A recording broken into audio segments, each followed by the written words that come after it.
El tema que se va a tratar el día de hoy es la médula espinal, al que vamos a llamar el cordón de la vida por las diferentes funciones que cumple pues para el funcionamiento correcto del cuerpo. Esto es para el curso de Bases Biológicas del Comportamiento a cargo del docente Andrés Martín Gutiérrez Torres.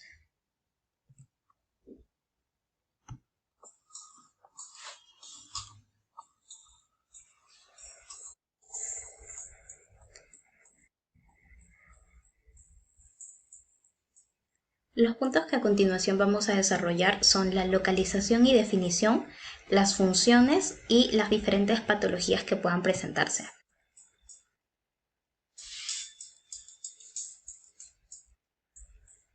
La médula espinal forma parte del sistema nervioso central. Es el cordón nervioso que lleva las órdenes desde el cerebro al resto del cuerpo y viceversa.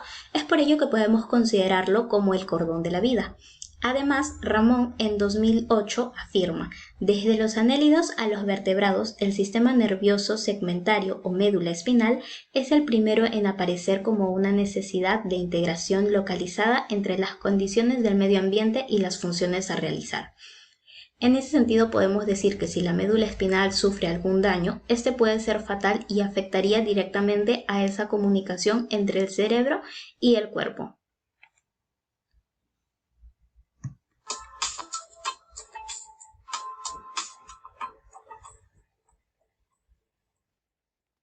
Dentro de la localización podemos decir que está situada a continuación del bulbo raquídeo, está dentro del canal raquídeo. La médula es un conjunto de segmentos funcionales de conexiones eferentes para determinada parte del organismo. Aunque la médula es anatómicamente continua, funcionalmente consideramos que está formada por 31 segmentos análogos a los 31 pares de nervios espinales. Estos se dividen en 8 segmentos cervicales, 12 dorsales, 5 lumbares y 6 sacrococcígeos. Los cervicales son aquellos que controlan el diafragma, el cuello y las extremidades superiores. Los dorsales son los que controlan el tórax y el abdomen. Los lumbares controlan las extremidades inferiores y los sacrococcígeos, la pelvis y los esfínteres anal y vesical. La médula espinal se encuentra protegida por el sistema óseo de la columna vertebral, es decir, está detrás del cuerpo de la vértebra, se encuentra el canal medular por donde transcurren los axones nerviosos que conforman la médula espinal.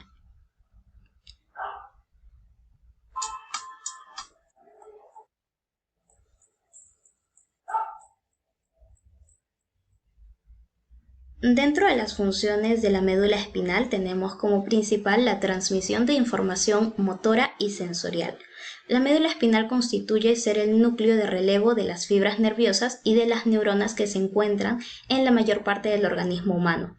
Esto significa que cuando el cerebro ordena la realización de una acción, como por ejemplo patear un balón, y cuando una parte del cuerpo recibe algún estímulo como un pellizco en la pierna, la información atraviesa en primera instancia a la médula, que luego se envía al cerebro y a los músculos para que sea procesada. La segunda función sería la de procesar la información. La estimulación se hace consciente en el cerebro, sin embargo la médula espinal realiza un juicio rápido de la situación con el propósito de determinar si solamente envía la información al cerebro o produce una respuesta de emergencia antes que llegue a este. De esta manera, relativamente a los procesos mentales, la médula posibilita la aparición de una clase de atajos en los que la información no necesita esperar a ser procesada por instancias superiores para provocar una respuesta, sino que la da de forma automática. Los reflejos como reacción inmediata sería la tercera y última función que vamos a mencionar. Existen situaciones en las que la médula espinal provoca por sí sola una respuesta sin que la información haya llegado al cerebro. Estas acciones son llamadas reflejos. Como ejemplo, es posible pensar en colocar una mano en el fuego de manera accidental. Al hacer esto, la mano se retira de manera rápida, sin planificar y sin que la información haya llegado al cerebro, es decir, sin siquiera haberla pensado. La función de los reflejos es permitir una rápida reacción frente a situaciones que pueden ser sumamente peligrosas. La información sensorial provoca una respuesta cuando llega a la médula espinal sin tener que esperar que el cerebro la capte. Es así que se gana tiempo. Esto es muy útil en casos de emergencia, cuando se recibe el ataque de repente de algún animal una herida por una quemadura o una caída. Sin embargo, cuando se trata de bebés, también estos tienen estos reflejos que se van a perder en los primeros meses de nacimiento. Su función básica no siempre tiene que ver con la reacción rápida, sino más bien en hacer actos que vayan acorde a la supervivencia, como beber la leche materna, ¿no? Ese reflejo de succión. En este caso se trata de reflejos primitivos en los que la ausencia de los mismos es sinónimo de una enfermedad.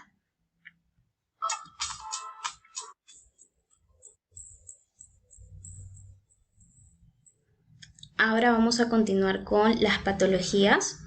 Dentro de las patologías encontramos los síndromes medulares o enfermedades de la médula espinal. Hace referencia a un conjunto de diversos síntomas y signos que pueden variar según la localización de la lesión en la médula espinal.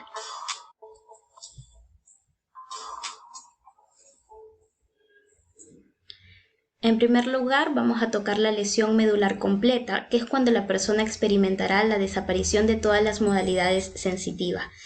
En aquellos casos de lesión medular completa, o también llamada mielopatía transversa, la persona experimentará la desaparición de todas las modalidades sensitivas, así como una alteración bilateral de las vías motoras que se encuentren por debajo de la lesión. Este síndrome se caracteriza por presentar síntomas sensitivos y síntomas motores.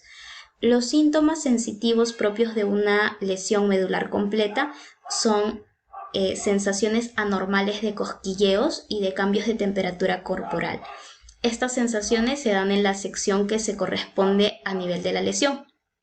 Tiene también dolor localizado en las vértebras, dolor radicular según la localización de la lesión, y si se trata de una lesión cervical, la persona experimentará dolor en los brazos, mientras que si es torácica o lumbar, el dolor se va a centrar en el tórax y el abdomen o en las piernas. El umbral sensitivo bajo o pérdida de todas las modalidades sensitivas también es uno de los síntomas. Y por parte de los síntomas relacionados a las funciones motoras, encontramos las lesiones en las neuronas motoras inferiores que provocan atrofia muscular, fasciculaciones o pequeñas contracciones musculares que se pueden observar bajo la piel o disminución de la respuesta refleja. Puede presentar también paraparesia, paraplegia o tetraparesia. Los problemas de movilidad o ambas en grado variable en las extremidades inferiores o puede presentarse también en las 4 extremidades.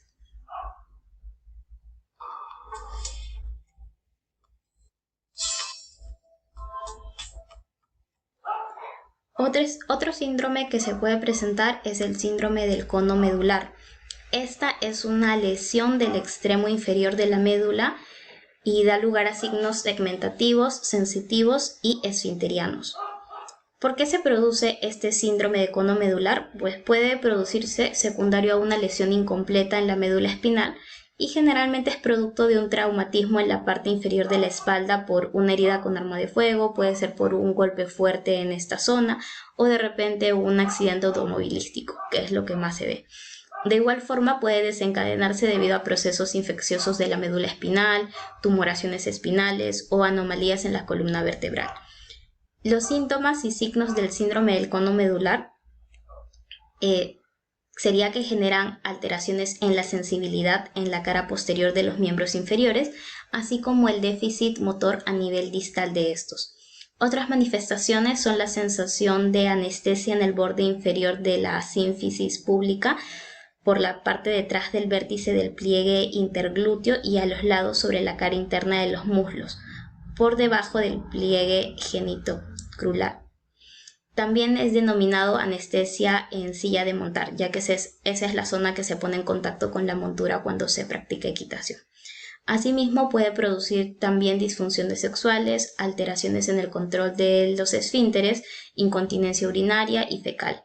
Puede producir también dolor severo en la parte inferior de la espalda.